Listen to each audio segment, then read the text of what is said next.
bom dia. Estamos aqui abrindo o nosso quadro Experts na Área para falar de um assunto muito importante. E recebemos hoje a Angélica, que está aqui na minha frente, Angélica Anjo, ao lado dela, Helenice Alves, e ao meu lado está a Constança Torres. Eu vou abrir aqui para vocês se apresentarem, né, brevemente para a gente, falar o que cada uma, qual área que cada uma atua, o que faz. Então vocês fiquem à vontade para se apresentarem. Sim, eu gostaria de começar com a minha audiodescrição.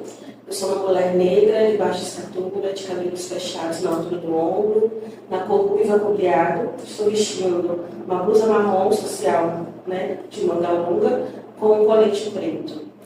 Bom, eu sou, né, assim, estar aqui para mim tem um lugar muito importante, muito significativo, né, porque eu me formei nesse espaço, fui graduada em Pedagogia em 2014, né, como uma pessoa muito inquieta, que sonha, que mira nos seus objetivos. Eu retorno e me formo em Psicologia em 2023, né. Então, estar aqui para mim tem um significado muito importante também, que eu vejo no sentido de contribuir, né, com diálogos, reflexões, a partir de tudo que eu aprendi, construir aqui dentro e sigo aprendendo, né? Porque atuar aqui, para mim, tem um lugar muito significativo, porque a minha transformação de vida se inicia aqui dentro. Né? Os debates que hoje eu continuo fazendo durante a trajetória se iniciaram aqui dentro. Então, isso é muito importante, principalmente nos termos da inclusão.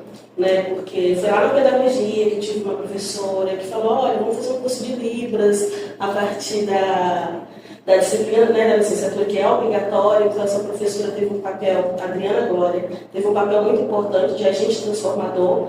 Né? Então, quando eu volto para a psicologia, eu continuo esses debates dentro da psicologia. Então, é muito importante estar aqui para mim. Bom, eu sou pós-graduada em Educação Especial e Inovação Tecnológica pela Universidade Federal Rural do Rio de Janeiro. Sou pós-graduanda também em Docência e Ensino Profissionalizante pelo Instituto Federal do Rio de Janeiro. Sou mestranda também pela Rural, na linha de pesquisas Processos Psicossociais e Coletivos. Eu atuei um bom tempo como docente da educação básica, no ensino infantil e fundamental. E nesses processos, né, nessa experiência, eu me deparei com muitas questões sobre a inclusão. Né? Então, eu me aproximei ainda mais do tema, principalmente do autismo, e segui também na Libras, né, aprender as Libras. Sempre foi algo que me instigou também, que eu sempre transformei também em pesquisa nesse sentido. E construí, então, né, essa experiência dentro da educação básica. E hoje, né, estou atuando como docente na rede estadual, no SEJ, Educação de Jovens e Adultos, e também como docente do curso de Psicologia. E estou também como coordenadora do NEM, que é o Núcleo de Educação Inclusiva. E aí, nisso a gente já pode, né, que eu acabei esquecendo de incluir o tema aqui. Eu falei que era importante, mas aqui a gente já tem um pequeno spoiler, vamos estar falando sobre a educação inclusiva, né, no ensino superior, também no município, e a parte da inclusão social, como que isso é importante, né? Agora eu vou abrir espaço novamente para a nossa próxima convidada se apresentar. Muito bem, eu sou Helenice. Meu sinal é esse aqui, né? Para os surdos. Eu sou branca, amarela, né? De cabelos cacheados, na altura dos ombros, estou com blazer bege, uma blusa preta estampada, uso óculos, sou uma pessoa com deficiência visual, em função de uma doença chamada retinose pigmentar, que é degenerativa da retina, doença hereditária e genética. Sou assistente social, formada pela UF, muito tempo atrás, não sei dizer quanto tempo, né? Pós-graduação em socioterapia, que é um curso que infelizmente não existe mais, esse curso pós, mas foi muito bacana. E hoje eu estou como vice-presidente do Conselho Municipal da Pessoa com Deficiência. Já fui presidente, vice, vou ser presidente de novo, voltei a ser vice. E estou como vice também da Associação de Apoio à Pessoa com Deficiência. Trabalhei enquanto assistente social, eu trabalhei na Prefeitura do Rio, né, na Secretaria Municipal de Assistência Social, lá no Rio de Janeiro, onde eu me aposentei por incapacidade permanente. Trabalhei no CRAS, né, na Secretaria de Assistência, trabalhei aqui também no NAF, em Rio das Flores, quando existia esse programa, Núcleo de Atendimento à Família, e trabalhei na Clínica Popular, na segunda Clínica Popular do Estado, aqui em Paraná, para dependentes químicos. A questão da pessoa com deficiência, esses debates com relação à inclusão da pessoa com deficiência, eu só comecei a me despertar quando eu me vi pessoa com deficiência, né? Na época da minha atuação profissional, eu nunca trabalhei nessa área, não havia feito nenhum estudo nessa área. Comecei ano passado uma pós em educação especial, mas eu tive que dar uma parada. E hoje eu busco estudar sobre a inclusão, né? Porque eu sou uma pessoa com deficiência que precisa ser incluída. E apesar de ser uma doença genética e hereditária, ou seja, meu pai era cego, ele se tornou cego por conta da mesma doença, a mãe dele também, outras pessoas da família. Eu não encarava a possibilidade real de estar hoje na situação que eu estou. Tanto é que eu não me preparei para isso. Mesmo com todas as instigações e orientações do meu pai, minha filha, vai, faça um curso de informática adaptada, vai aprender a andar de bengala. Eu, o quê? Não, eu andava sozinha, né? E eu não quis me preparar para isso. Hoje eu sinto que eu deveria ter ouvido, né, os conselhos dele, porque eu estou numa cidade, infelizmente, onde a gente não tem muita habilitação e reabilitação para o deficiente visual. Na verdade, o Brasil e o mundo está muito preocupado, muito focado, né? Eu vou mudar a minha expressão, muito focado em uma deficiência e acaba deixando as outras de lado, né?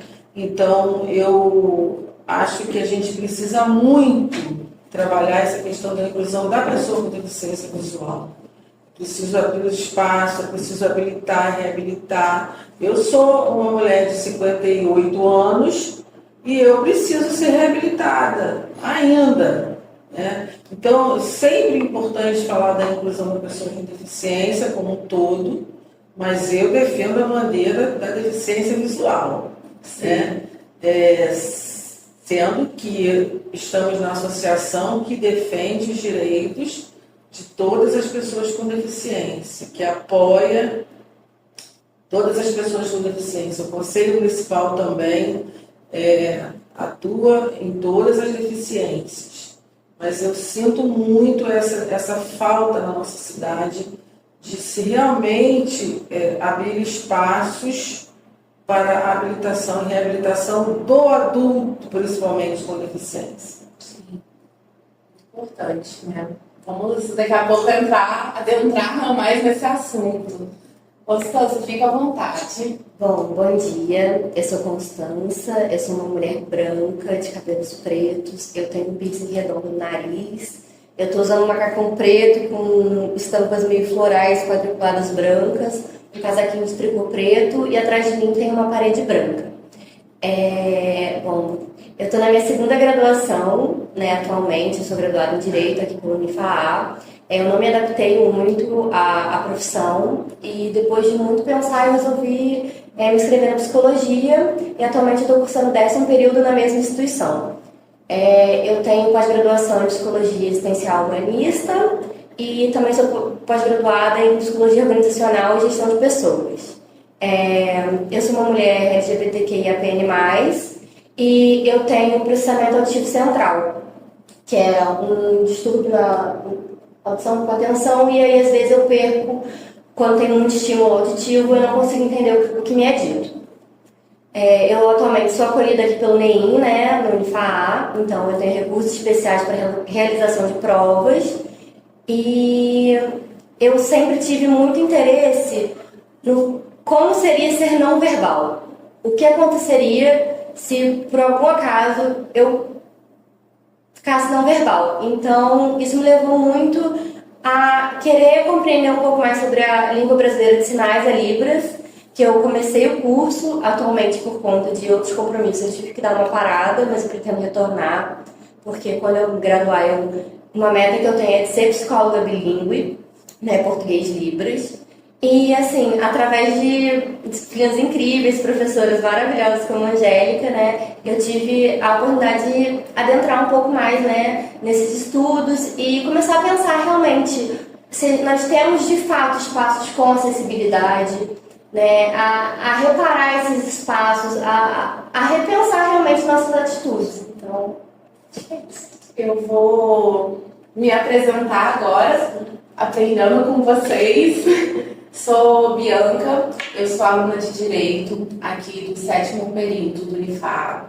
Eu sou uma mulher branca, meu cabelo é castanho com luzes loiras. Eu estou vestindo uma blusa de manga bufante branca. Estou aqui do lado da Constança, atrás da parede branca. Do meu lado tem a TV, né, onde a gente está colocando aqui o nosso nome do quadro, Experts na Área, o nome dos nossos convidados.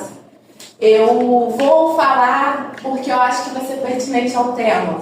Eu já sou formada, sou arquiteta, então, assim, durante a minha formação, a gente estudou muito a lei De acessibilidade. de acessibilidade 90-50, né, se eu não me engano. Já tem um tempo, gente, eu migrei. E eu também sou formada em magistério no meu ensino médio, então também tivemos essa parte da educação especial. Então, assim, estou muito feliz mesmo de a gente poder estar aqui tendo essa conversa, muito importante. Eu, no início da faculdade, fiz um trabalho com uma professora que ela falou, era de direito penal, e ela falou, escreva sobre qualquer tema que você quer escrever. E o meu trabalho foi acessibilidade versus inclusão social.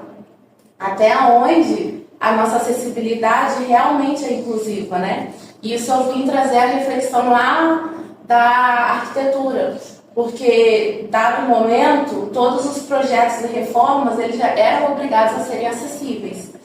E, assim, dependendo, né, do tipo de reforma, a gente fazia acessibilidade, mas não necessariamente ela era acessível, né? Ela era inclusiva, me perdoe. Então, assim, eu vim trazendo essa reflexão. É um trabalho que eu tenho 8 páginas escritas e eu queria fazer um artigo, mas por conta de tempo, às vezes a gente fica parado. Mas é um tema que me atrai bastante. Eu estou ansiosa aqui para a gente fazer esse debate. Vai ser muito rico. Vamos lá. Por que a gente fala, né? Qual a importância da gente falar da inclusão no ensino superior, no município e no cotidiano? Alguém quer responder essa?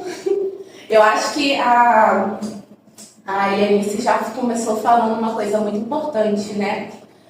A parte da reabilitação para adultos. Eu sou de Volta Redonda. Lá na minha cidade, isso eu nem sabia. Na época do TCC, uma amiga foi fazer escola para cegos. Porque ela morava em frente da casa dela, tinha uma escola para cegos. E eu, ali conversando com ela, me interessando pelo tema, e ela foi falando toda a dinâmica. Era tanto para crianças que já nasciam com essa condição, quanto para adultos que, no seu caso, chegavam a se tornar. Então, assim, isso foi uma coisa que nem todo mundo sabe, né? Eu acho que é bem bacana a gente ter. Eu penso que essa abertura para a inclusão na universidade, ela é muito importante. A gente não ouviu durante muitos e muitos anos, a gente não ouviu isso, né? A gente não falou sobre isso. Eu fiz faculdade federal, eu fiz uma pós, uma faculdade estadual, e não se falava numa faculdade de serviço social, nunca se falou sobre inclusão e acessibilidade. Lógico que os tempos eram outros, tá, gente? Eu me formei em 91. Então, esse tema, na verdade, da inclusão, ele começou muito a ser abordado e assim, com mais clareza depois que a lei foi instituída, que foi em 2015, né, o Estatuto da Pessoa com Deficiência. Então, e também com a facilidade da comunicação que a gente tem hoje, a gente compartilha muita informação com muita facilidade. Então, por exemplo, hoje eu sei o que está sendo feito para o cego lá em Recife. Eu morro de inveja, entendeu? Porque em Recife tem vários municípios, como nós temos, e municípios pequenos, como Paulista, por exemplo, um município chamado Paulista, lá em Recife.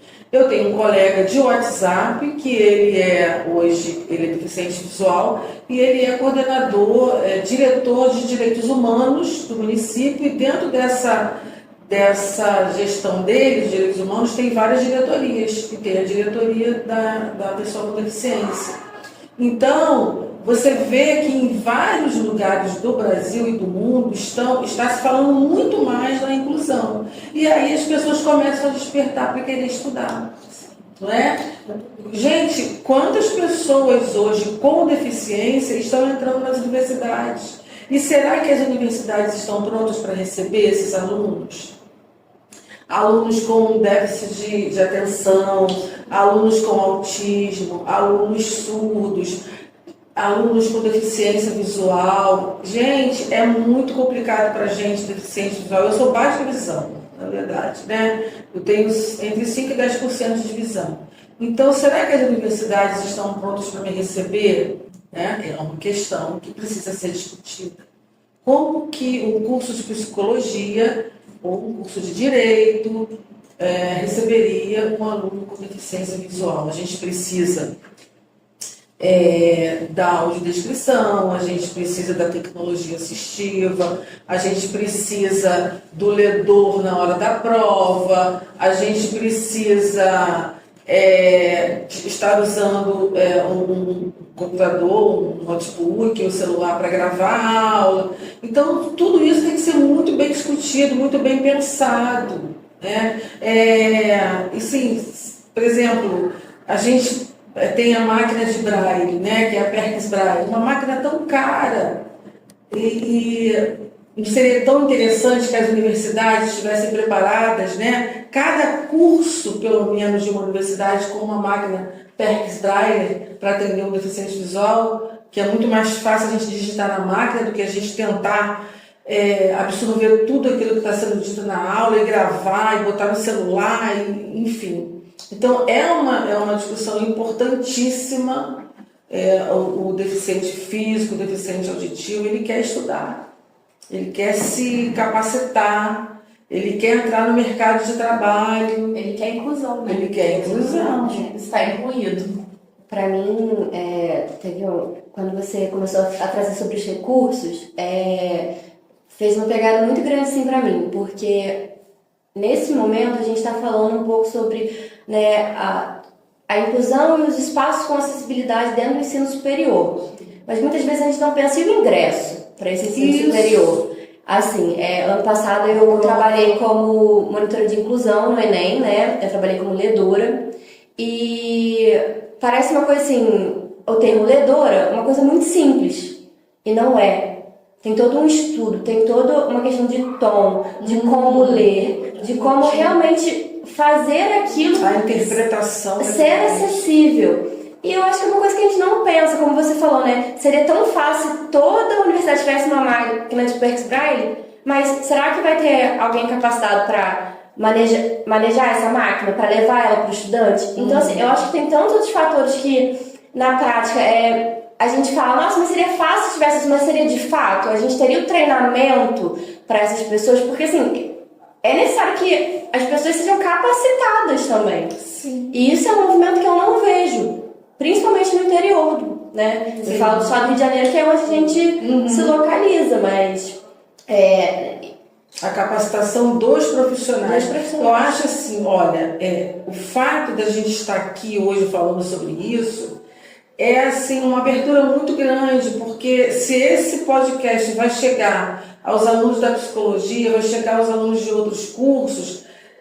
provavelmente, e a gente espera que sim, vai despertar na cabeça das pessoas.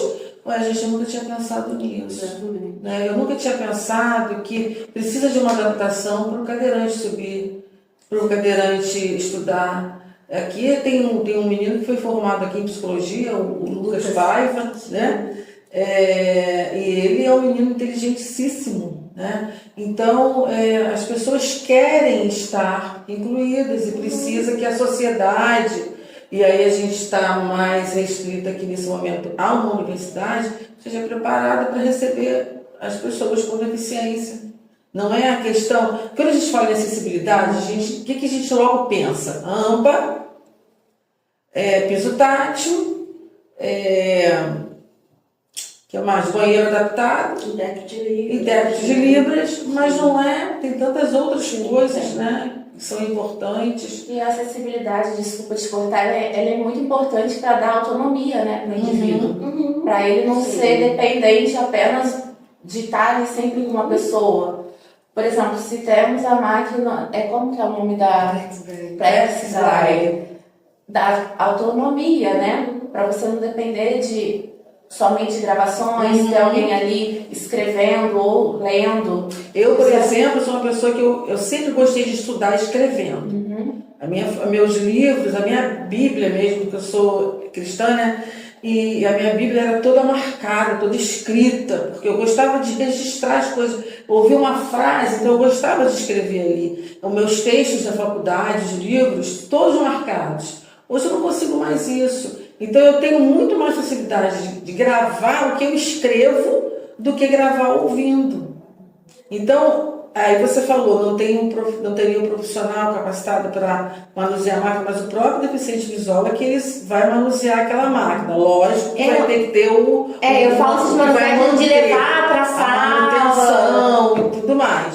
Mas a gente, assim, para mim seria, poxa, um sonho se eu estivesse num curso, fazendo um curso qualquer, seja de universidade ou não, onde tivesse uma máquina à minha disposição.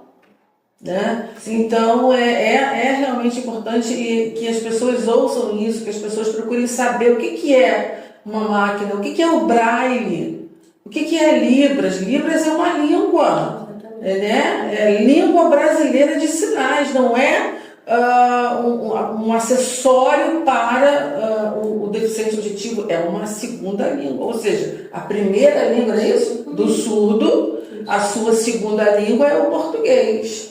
Já para o deficiente visual, a língua portuguesa é a nossa língua, mas a gente precisa, uma criança que nasce com deficiência visual, ela precisa ser alfabetizada onde? No celular? Não, ela vai ter que ser alfabetizada no Braille, porque se ela não tiver acesso ao Braille, enquanto criança com deficiência visual, ela não vai acessar celular, não. Ela não vai acessar computador mais tarde. Tem que ter o Braille, que é a forma que vai alfabetizar aquela criança com deficiência visual. Para o adulto, é importante o Braille? Porque, por exemplo, às vezes as pessoas falam assim, mas Braille já caiu de uso, já deixou de ser. Não deixou. Pega uma caixa de remédio, por exemplo, o que está escrito em letras, está escrito em Braille, o nome do remédio. Aqueles furinhos que as pessoas falam, o que são aqueles furinhos aqui nessa caixa? É o nome do remédio em Braille. Então, quando meu marido não está em casa, quem é que vai ler o nome do remédio para mim? Eu que vou ter que ler. E eu leio lá em Braille.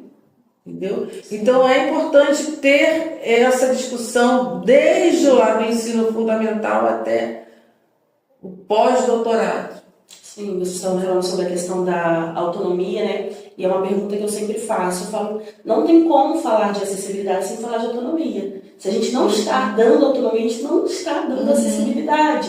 Então é um questionamento que eu trago aqui, assim, bem pertinho do meu ladinho, na prática mesmo, no NEIM, né? E em outros espaços que eu atuo.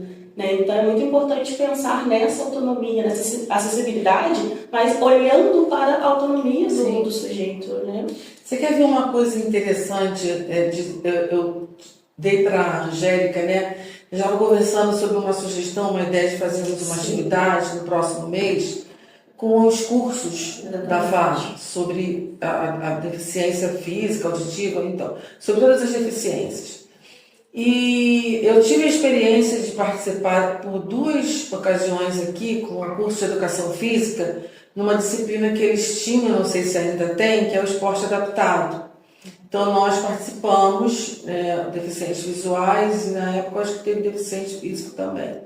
Nós participamos de uma atividade adaptada, porque os alunos da educação física precisam aprender como lidar com a pessoa com deficiência.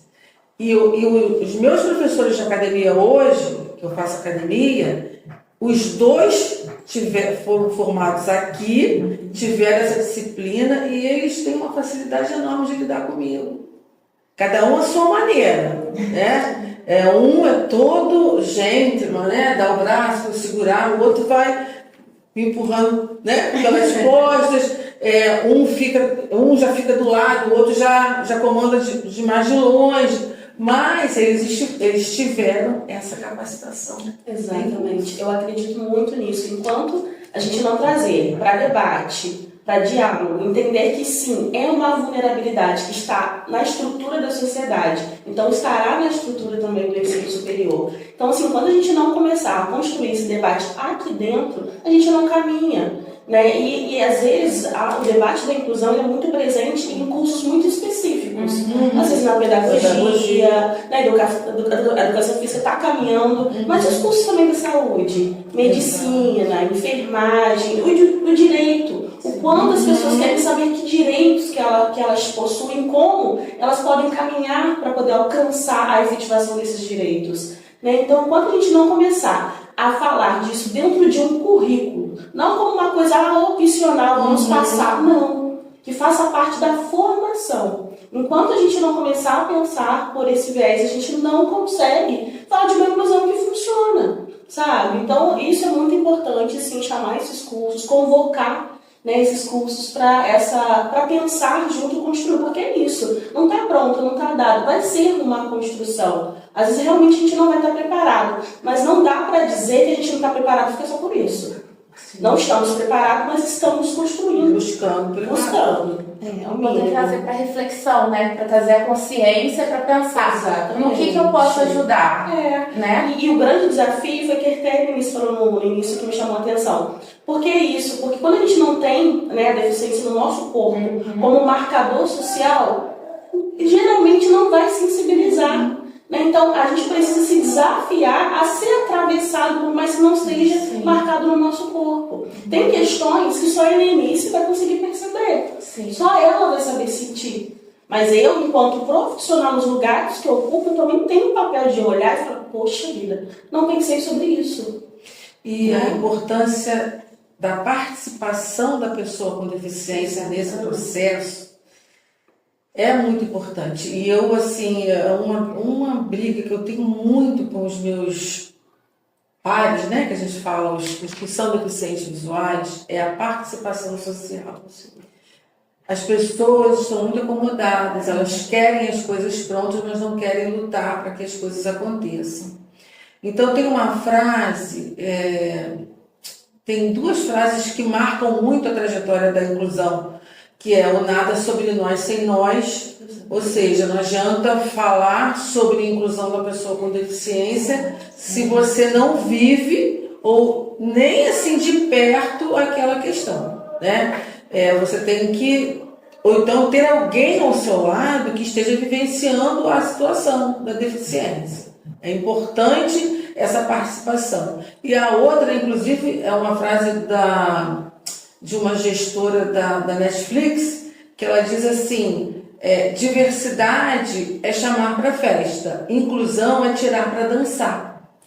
Só que a gente percebe que grande parte das pessoas com deficiência quer participar da festa, quer estar na festa, mas não quer dançar. Eu trouxe uma frase, né, de um livro chamado Pessoa com Deficiência, Estudos Interdisciplinares, que eu acho que resume um pouco sobre o que a gente está falando.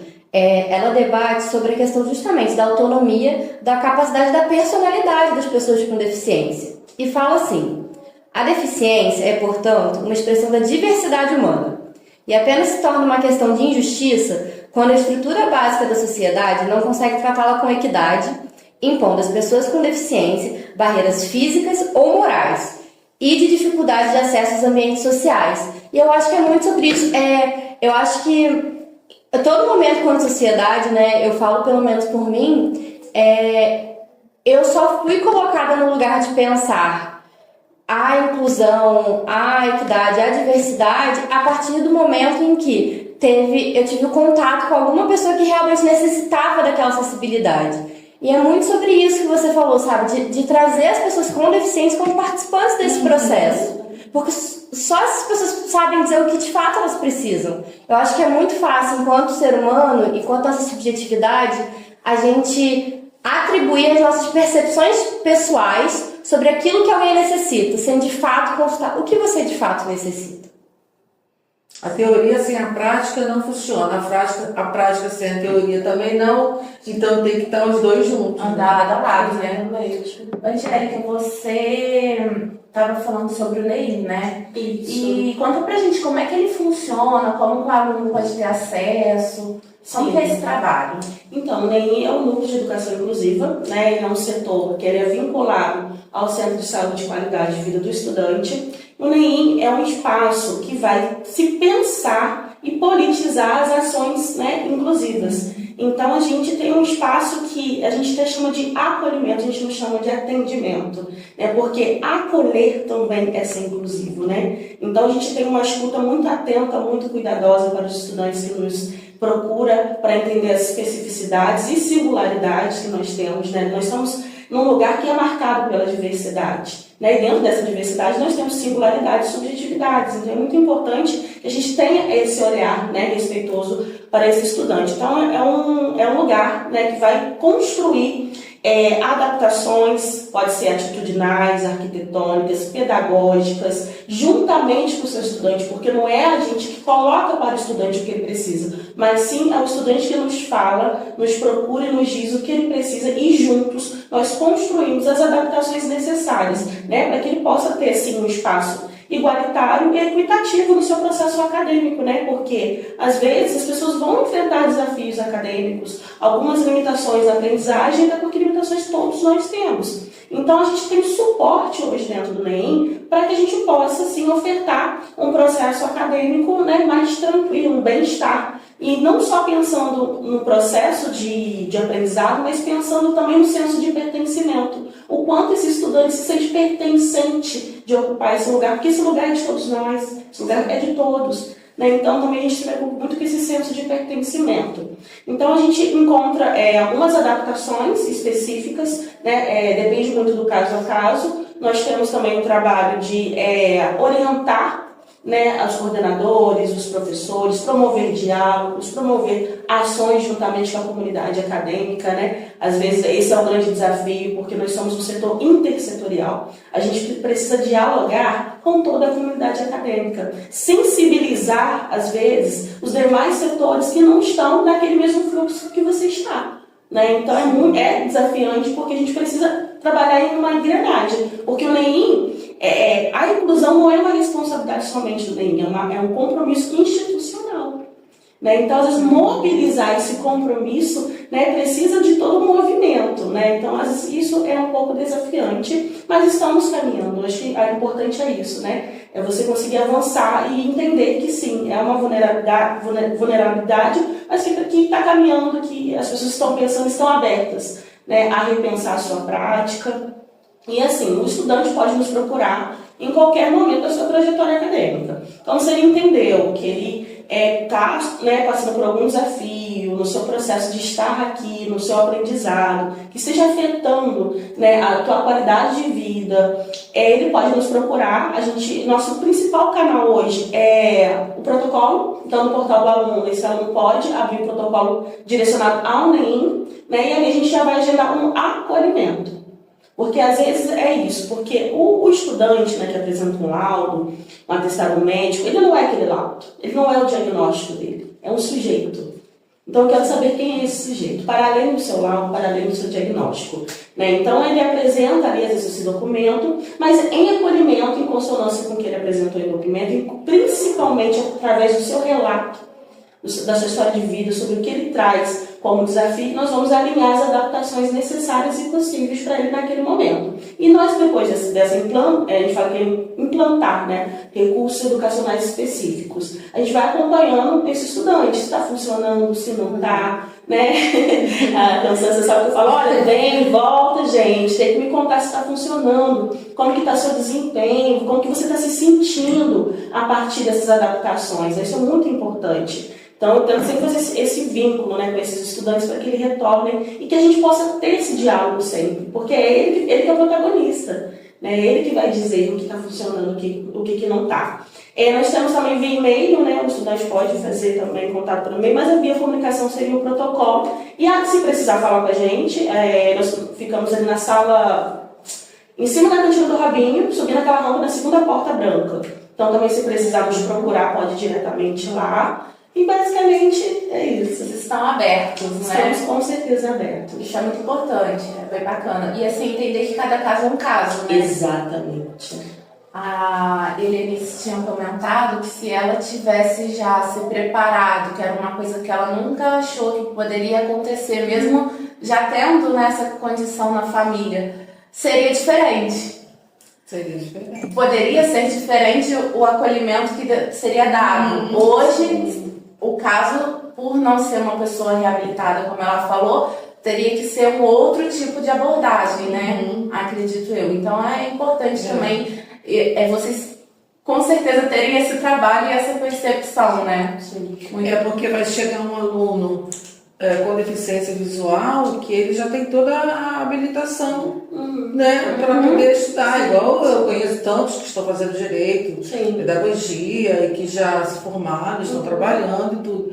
Outros não, vão chegar ainda com muitas demandas, né, de adaptação. Sim. Tem estudantes que conseguem compreender muito bem o que funciona. Às vezes ele já diz pra gente, olha, eu já faço uso desse tipo de recurso, desse tipo de adaptação, mas tem estudante que não conhece, aquilo é novo para ele. Então nós vamos construir juntos, ele que também vai ter que entender o que vai funcionar, o que não funciona. Então às vezes ele não conhece também, né? Ele dentro desse processo, ele dentro desse contexto, né? Então ele vai construir esse eu dentro desse novo contexto que provavelmente a Helenice também precisa se reconstruir diante de algo, né, que era novo. Então a gente tem muito desse processo de respeitar mesmo essa construção e propor, estamos aqui construindo com você. Mas é isso, é de dar muito esse lugar para o estudante e a gente só vai acompanhando mesmo.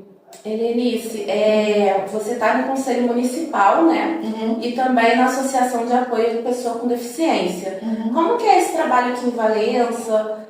Quais são os desafios? O que já foi feito? Olha, falando primeiro da associação, essa associação já existe, eu não lembro exatamente, porque quando eu cheguei em Valença ela já estava funcionando. Na verdade, quando eu cheguei em Valença eu não conhecia a associação, vim conhecer alguns anos atrás, mas ela já funciona, porém é uma associação que não estava com a sua documentação toda organizada, registrada. Durante o percurso ela foi se organizando. Não é uma associação que tenha sede, nós não temos sede, então nós nos comunicamos por grupo de WhatsApp. Temos uma diretoria, esse ano a gente elegeu uma nova diretoria, e aí a gente vai fazendo trabalhos aqui e ali. Por exemplo, nós fizemos algumas atividades na rua de gravação de vídeos para ver a questão da acessibilidade na cidade, e fizemos por 2 anos seguidos e continuou a mesma coisa. Agora a gente vai fazer o terceiro ano para a gente ver se mudou alguma coisa. Então a gente faz trabalhos específicos e pequenos ainda. É uma associação que apoia a pessoa com deficiência. Então, já promovemos debates, seminários, participamos de atividades, tínhamos aqui o Inclui Mais Valença, né?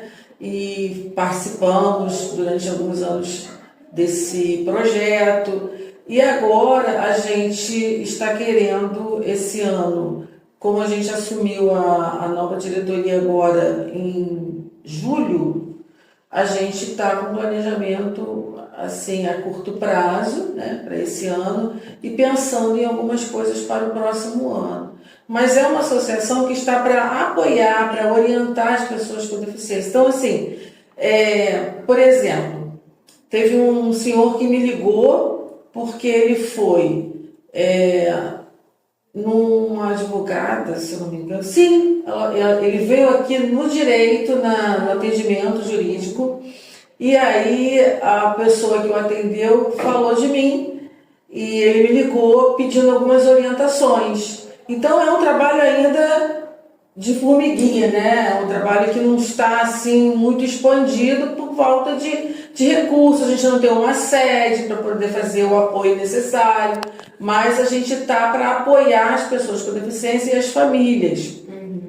E o Conselho da Pessoa com Deficiência é um conselho municipal, como existe o Conselho Municipal da Assistência, o Conselho Municipal da Mulher, LGBT e vários outros de raça, né?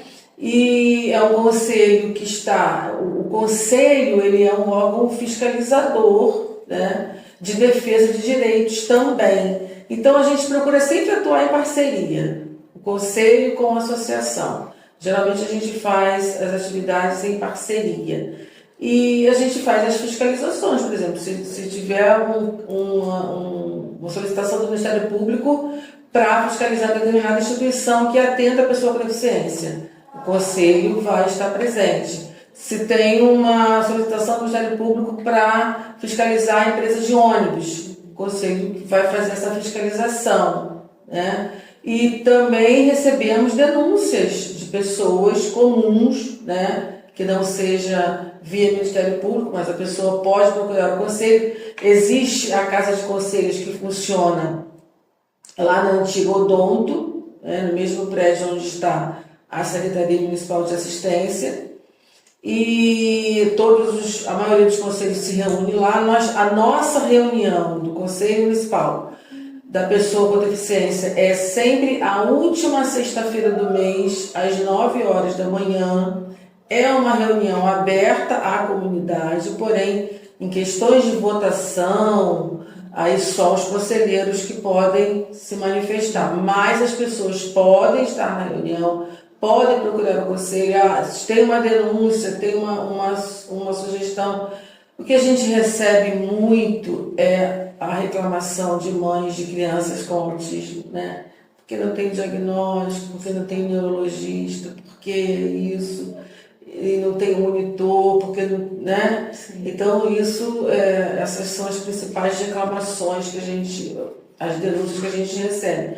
Mas é isso, o Conselho é um conselho fiscalizador de defesa de direitos, né? E a associação é uma associação de apoio à pessoa com deficiência, que também está para orientar. A gente tem os voluntários, tem as pessoas com deficiência, tem os familiares e tem os voluntários também. Inclusive, se vocês quiserem, qualquer um pode estar. A Angélica está no grupo, né? Já estou no grupo, eu sou qualquer pessoa pode ser voluntária. Porque o que a gente pede para o voluntário? É dar sugestões. Por exemplo, a gente tem uma reunião e o deficiente visual, ele não tem a mobilidade para ir sozinho. Aí o voluntário vai buscar, né, para estar em alguma atividade. Então, funciona dessa maneira, né? Inclusive, falando nessa questão, né, do deficiente visual, a gente tem muita essa dificuldade. O deficiente visual aqui em Valença ainda está muito aquém da reabilitação, inclusive na questão da autonomia de andar sozinho. Eu, por exemplo, falo, mas não ando sozinha ainda. Porque eu tive um curso de orientação e mobilidade com 8 aulas. 8 aulas não me capacitou para andar sozinha, né? Já tem outros que andam sozinhos sem ter aula. Vai depender muito da pessoa, mas são questões importantes que a gente, enquanto associação, a gente quer ajudar nessas questões, né? Enquanto conselho, a gente pode fiscalizar por que Valença não está oferecendo a habilitação, a reabilitação de maneira adequada para as pessoas com deficiência, né? Então, isso é o papel do conselho também. Muito bacana. E muito importante, né? E é a parte do voluntário também. Há trabalho para, né? Para quem quiser estar ali, há espaço para ajudar, apoiar. E a gente tenta muito, a associação, ela tem lutado muito para ter essa conversa com a sociedade, sabe? Com os lojistas. Quando nós fomos para a rua fazer o vídeo, foi para mostrar, o segundo vídeo que nós fizemos, nós entramos em algumas lojas. Como é que um cadeirante consegue entrar numa loja apertada? Tem um cadeirante da nossa associação que falou assim, pô, eu fui comprar, minha mulher pediu para eu passar na rua, que eu estava na rua, que ele é muito independente, sai para todo quanto é lugar. Ele falou, minha mulher pediu para eu comprar um negócio de prender cabelo para ela, eu não conseguia entrar na loja, a mulher teve que prender lá de fora, sabe? Então, se o deficiente auditivo, como que ele vai se comunicar com o atendente, né? Com aquele que está ali no balcão atendendo? Então, essas parcerias que a associação tenta fazer com a FAA, com a CIVA, né, com as próprias secretarias da prefeitura, para a gente poder ter essa conversa e, quem sabe, né, que um dia a gente possa ser considerado uma cidade realmente inclusiva. Sim. Eu acho que é a gente se colocar no lugar, né? Entender e ter empatia. Você está falando assim, em questão da mobilidade, na época da arquitetura, eu fiz estágio lá em Vassouras. E eu tinha, como eu ficava o dia inteiro fora, só chegava depois da faculdade, eu levava uma mochila de rodinha. Aí, e lá assim, cidade histórica também, a questão dos paralelepípedos. E eu andando com aquela mochila pesada, minha mochila casteta, que eu tinha hora que ela rodava. Eu falei assim, gente, uma pessoa com as plenas capacidades ali de mobilidade, tô tendo dificuldade de puxar uma mochila de rodinha, pensa uma pessoa com cadeira de roda, uma pessoa com baixa mobilidade, uma mãe com carrinho de bebê. Então eu acho que a gente,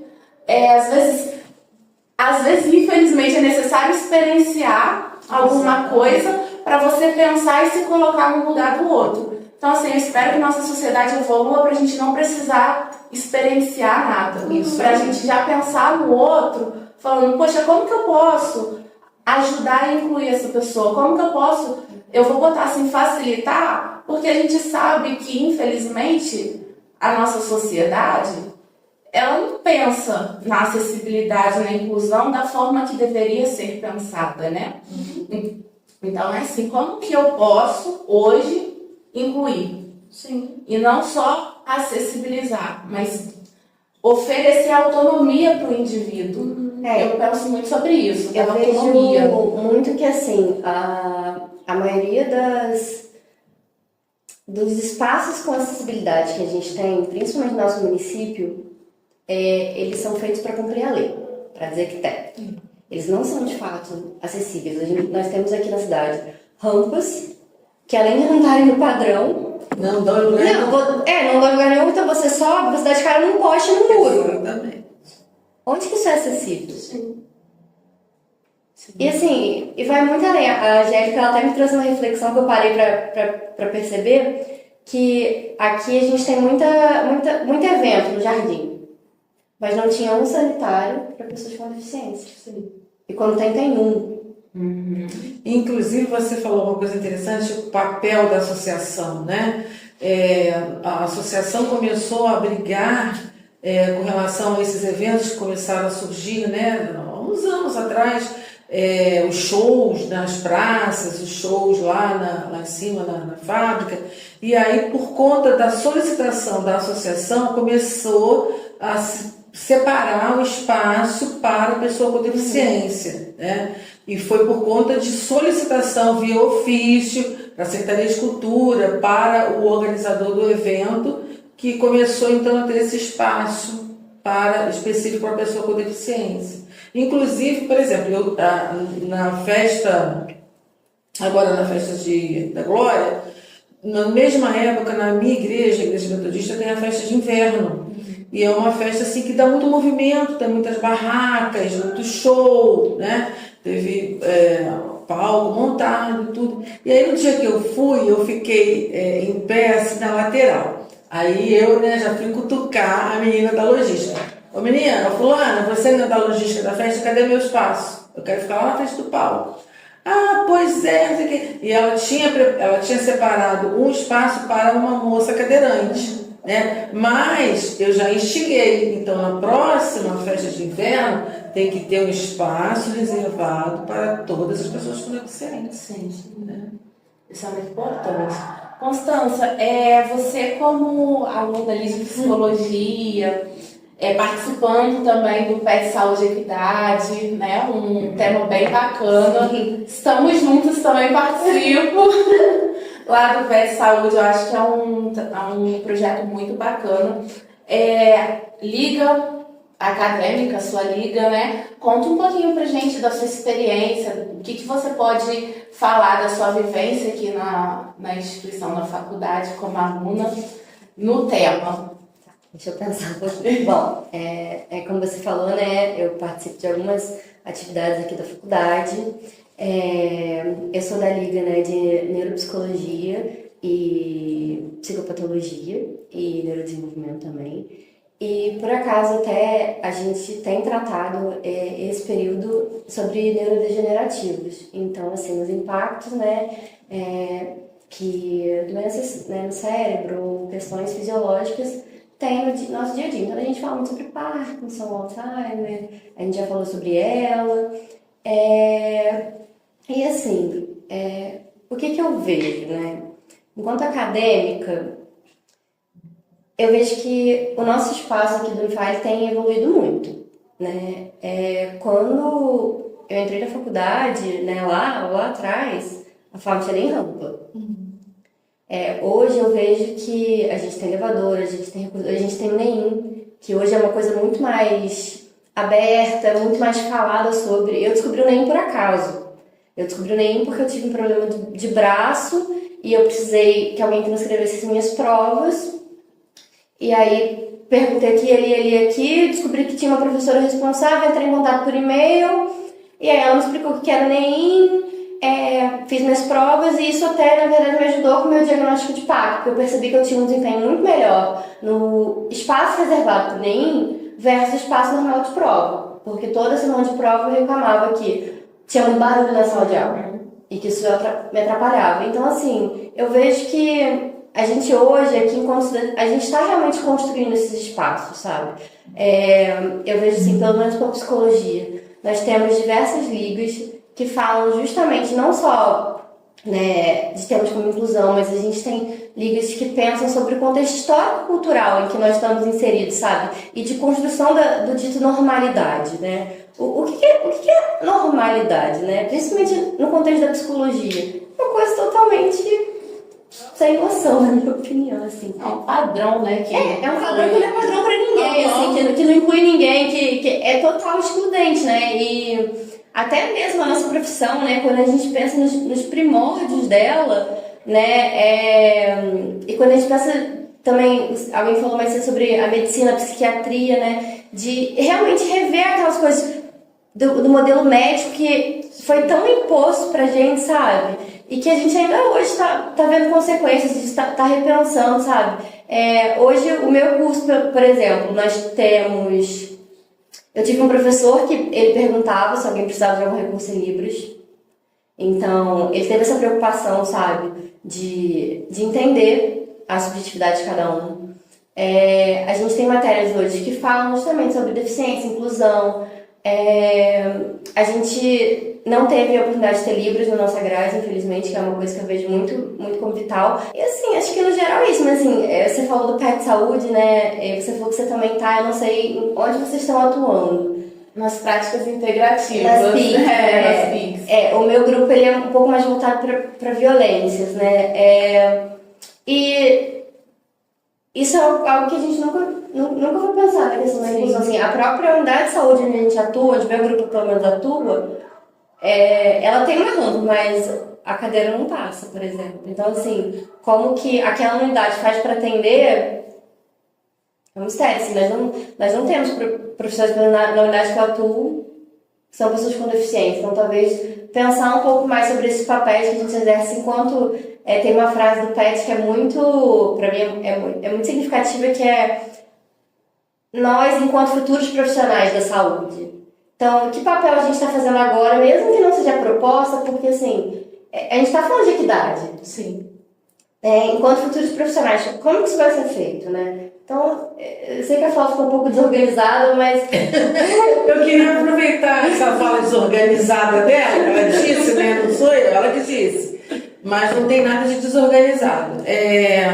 Me fez aqui lembrar de uma questão, né? Como que os profissionais hoje, como por exemplo os estudantes da psicologia, né? Os futuros profissionais, estão se preparando para lidar com as pessoas com deficiência na sua atuação profissional. Por quê? Porque a gente vê às vezes, sabe, que tem profissionais de diversas áreas que atuam em instituições de pessoas com deficiência que não estão capacitados, pasmem, para lidar com as diversas deficiências. Como é que pode? Né? Então, como que os estudantes de psicologia hoje, é uma pergunta que eu faço, já que a gente tem a professora e a aluna, estão se preparando para o seu futuro profissional? Qual é o papel da psicologia na inclusão da pessoa com deficiência, né? Assim como qual é o papel do advogado na inclusão da pessoa com deficiência, qual é o papel do assistente social na inclusão da pessoa com deficiência. Isso tem que ser pensado no período que está estudando, porque é bom que se prepare, porque olha quantos diagnósticos de autismo nós temos todos os dias novos, né? Quantos novos diagnósticos, né? Quantas pessoas hoje estão se tornando pessoas com deficiência visual por causa do diabetes? Sim. Tem uma endócrino muito boa aqui em Valença que ela está preocupada. Ela está preocupada com o grande número de pessoas, pacientes dela, diabéticos, que estão perdendo a visão e não estão preparados para encarar isso. Entram em depressão, ficam dentro de casa, não querem sair, não participam de nada, né? Então...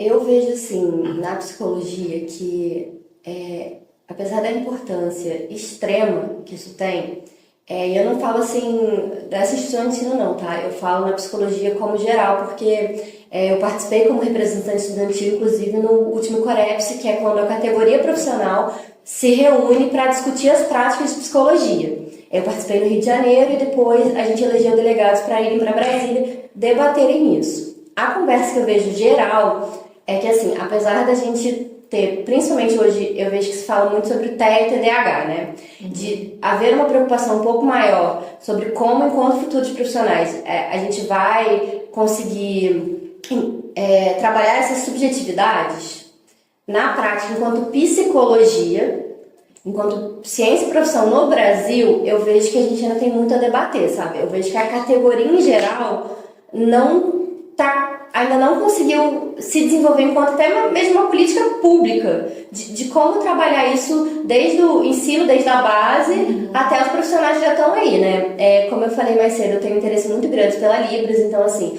a deficiência visual é uma coisa que me preocupa. Os números de psicólogos bilíngues, né, são muito baixos, muito, muito escassos, e assim, a gente tá falando de um tipo, né, de uma pessoa com deficiência. Né? Você trouxe o caso da diabetes, por exemplo. Eu tive a oportunidade de fazer um estágio voluntário num centro de nefrologia e diálise.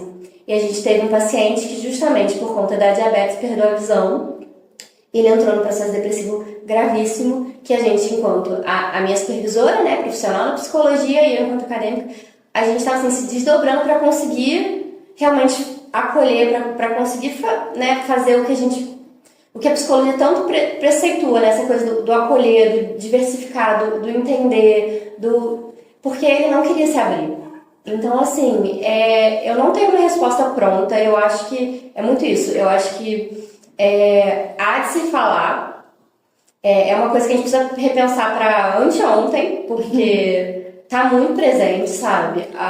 Aqui o colégio da faculdade, por exemplo, ele tem monitores de inclusão para casos, por exemplo, pessoas com TE, TDAH, mas eu vejo que não é tão falado, por exemplo, as pessoas com deficiências físicas, a pessoa com deficiência visual. Então eu acho que é uma questão de construção ainda, de repensar a prática, de refazer a psicologia e se transformar, porque eu acho que ainda não tem um consenso geral de como.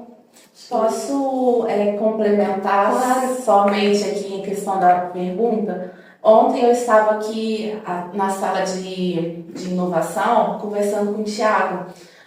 O Thiago ele é curador de um edital aqui dentro, o Denise, que fala sobre inovação tecnológica. E aí, inclusive, assim, no podcast, a ideia saiu desse edital do PIT e tudo mais. E ontem ele estava me falando sobre um professor. Eu não lembro se ele era psicólogo, o que ele era em específico, se ele era professor, o que era. Mas foi um projeto desenvolvido aqui dentro para criar uma realidade virtual, para levar para dentro do consultório, aonde atendia pessoas com essa questão das doenças degenerativas, né, Parkinson, Alzheimer, e ele criava um contexto dentro dessa realidade. Então, assim, eu quero que você vá no mercado e compre uma receita para fazer um bolo de banana. Então a pessoa tinha que pegar 3 ovos, 3 issos em sequência. Ele estava me explicando esse projeto. E esse aplicativo ele chegou a ser desenvolvido, salvo engano, pela Anatel, para poder ser implantado dentro de um consultório. Então, assim, eu achei essa ideia muito bacana, que é um projeto que saiu de dentro da faculdade, né, pensando em como melhorar um atendimento, uma qualidade de vida, adaptar e para poder mesmo fazer eu não sei se seria o certo essa reabilitação, porque eu não sei se existe a reabilitação. Esse projeto específico era de reabilitação psicológica. Né? E eu achei muito bacana. Então, acho assim que é necessário a gente ter esses tipos de debates, esses tipos de discussões e aproveitar as oportunidades, porque ideias a gente tem. Como que a gente pode aproveitar uma oportunidade para desenvolver uma ideia? Existem editais de projetos de extensão para você trabalhar na comunidade, projetos para você desenvolver uma tecnologia, projetos para você desenvolver um estudo. Então, é bem bacana, né? A gente tem que abraçar.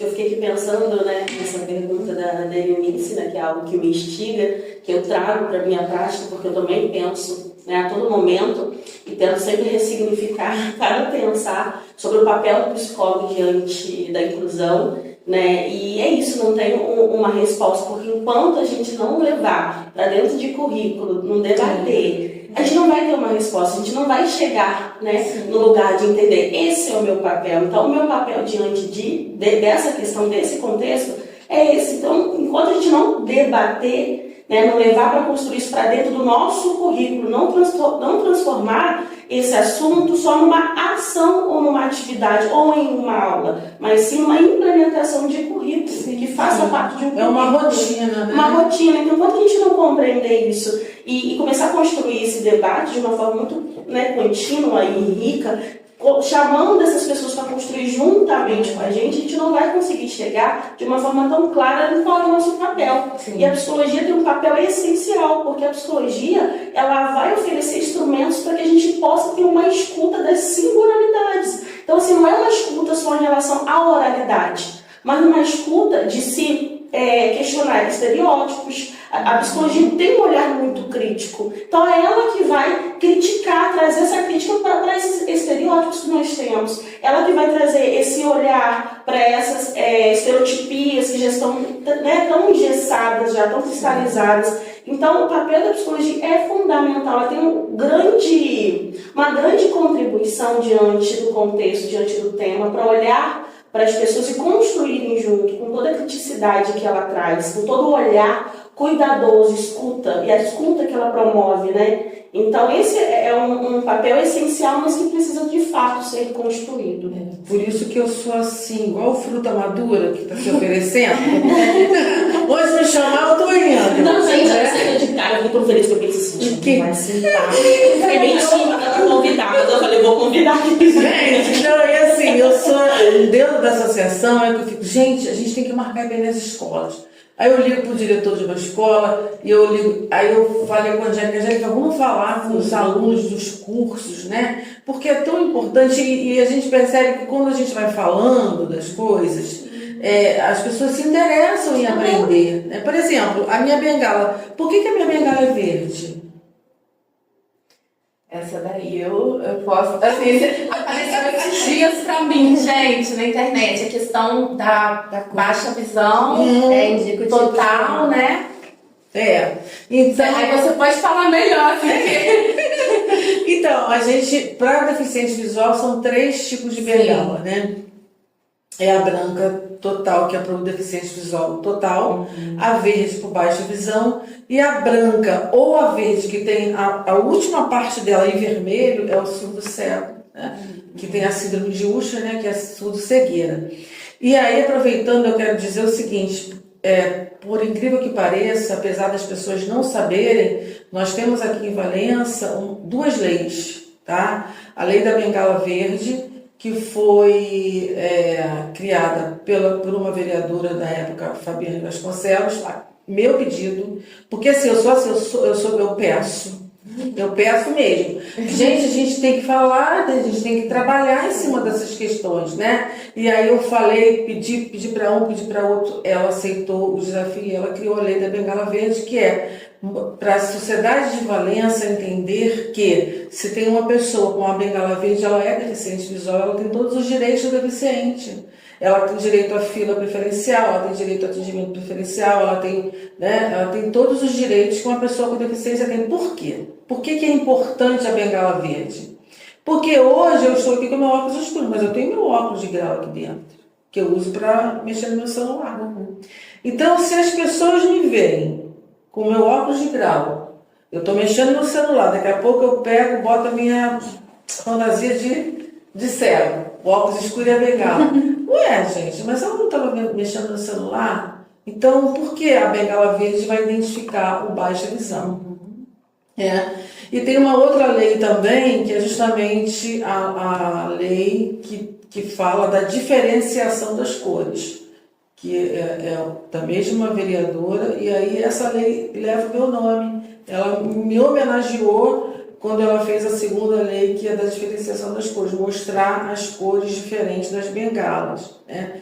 Então, assim, é preciso que se faça essa divulgação, e aí eu disse, por isso que eu aproveito todas as oportunidades, e a associação também, né? Eu fico instigando o pessoal da associação. Gente, a gente tem que fazer, a gente tem que ir fazer reuniões, a gente tem que falar com os alunos, a gente tem que falar com as crianças, né? Quando a gente fez, ano retrasado, a gente foi em algumas escolas, eu fiz uma dinâmica com as crianças, eu coloquei um numa cadeira de roda, vendei o olho do outro, o outro ficou com uma muleta, vamos lá, vamos brincar de pique, bora, todo mundo brincando de pique, pique-cola, sei lá o quê, né? Quero ver quem vai conseguir com uma bengala, sem enxergar, quem vai conseguir com a cadeira, né? Para que a partir lá da infância as crianças comecem a entender isso, porque ela vai poder lidar melhor com um colega que chegar, que ela não vai saber, como que eu vou lidar com, né? Então já vai preparando as crianças, as pessoas desde cedo, desde a infância. Sim.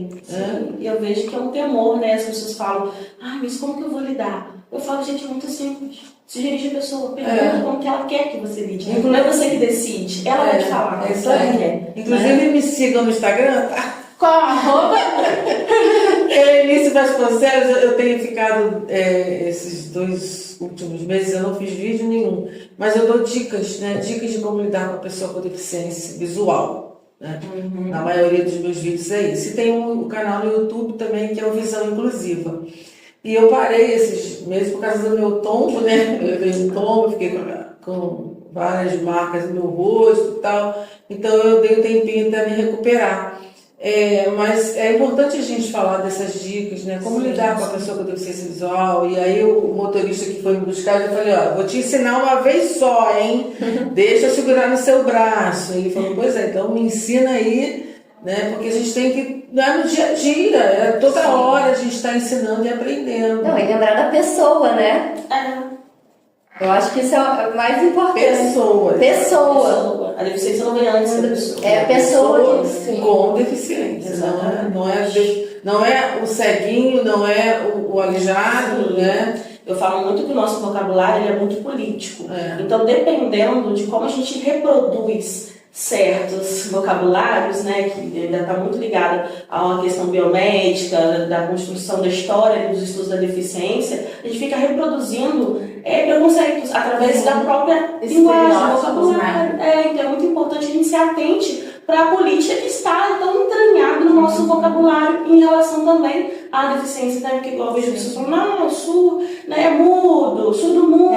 Mudo nem existe. A gente precisa então se questionar também, se provocar e nos permitir reformular, ressignificar tudo que a gente sabe? E eu acho muito interessante quando a gente leva esse debate para os estudantes, quando eu falo muito, insisto muito em questão de promover esses debates dentro do currículo, que transforma isso no currículo, eu vejo o interesse e o engajamento dos estudantes. Sim. Isso é incrível, é muito potente. Então, se de fato a gente transforma isso, a gente ganha muito nesse processo, porque os estudantes estão interessados sim. Eu tenho uma ótima devolutiva, eu dei umas 4 aulas, mais ou menos, ali, de estudos da deficiência, construímos toda uma história. Gente, que coisa potente! Constância sabe o que foi, né, na turma dela, e foi algo tão importante, tão necessário, os alunos estavam com sede de saber, com sede de contribuir, de também se questionar qual vai ser o papel deles daqui a um tempo nesse processo, sabe? Eu acho isso muito importante. Meninas, assim, eu estou amando a nossa conversa.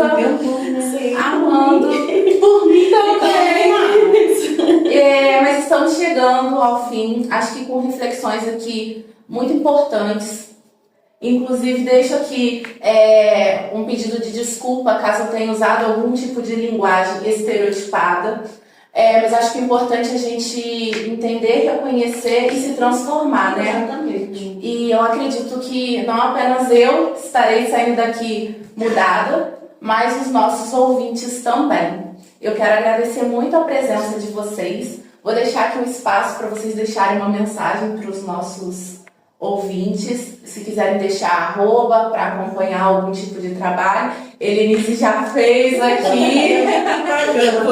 Propaganda dela. Aí pode ficar à vontade. Sim, gostaria de novamente, né, colocar à disposição o NEIM, que é um núcleo de educação inclusiva. É só abrir o protocolo, né, no portal do aluno, se precisar. Acho que é fa.edu.br. Ficamos, né, ali em cima da cantina do Robinho. Né, qualquer coisa que precisarem, ou tiverem somente dúvidas, gostaria de esclarecer, entender as possibilidades de apoio, gostaria de conversar com alguém no espaço seguro, porque o NEIM é um espaço ético e seguro, então gostaria de colocar, né, a disponibilidade do NEIM para acolher todos os estudantes que acharem necessário. Gostaria também de dizer aos estudantes de psicologia que eles possam se provocarem, né, a partir desse momento aqui nosso, se provocarem de uma forma cotidiana, na sua construção acadêmica, no seu fazer, daqui a pouco, profissional, que eles possam usar essa escuta, essa criticidade da psicologia, né, em função da inclusão, da acessibilidade, do respeito à diversidade. Bom, primeiramente, assim, eu acho que queria falar assim, para todo mundo que aqui na Psicologia do Unifá a gente tem um perfil no Instagram, né, que ele é uma iniciativa acadêmica, que é Psicologia Unifá. Então, fiquem à vontade para seguir, tem uma dúvida, até quem ainda não é aluno, mas tem interesse, tá com alguma dúvida, manda pra gente, a gente responde, a gente contribui. É um espaço realmente coletivo pra gente construir, então assim, tem uma sugestão, manda pra gente, sabe? Que a gente quer sempre melhorar esse espaço. E assim, pra quem ainda tá na academia, eu acho que é uma coisa muito importante pra quem tem curiosidade, procura a literatura da Débora Diniz, sabe, sobre o assunto. Eu acho que é muito potente, vai fazer diferença, assim. Pra quem não sabe onde procurar, abre o ChatGPT e bota assim, estudos, pessoa com deficiência. Onde eu estudo isso? Ele te dá vários links, sabe? Ele ajuda. Então, assim, usem também as ferramentas que a gente tem, não só para gerar uma coisa, mas para buscar conhecimento. Eu acho que é isso.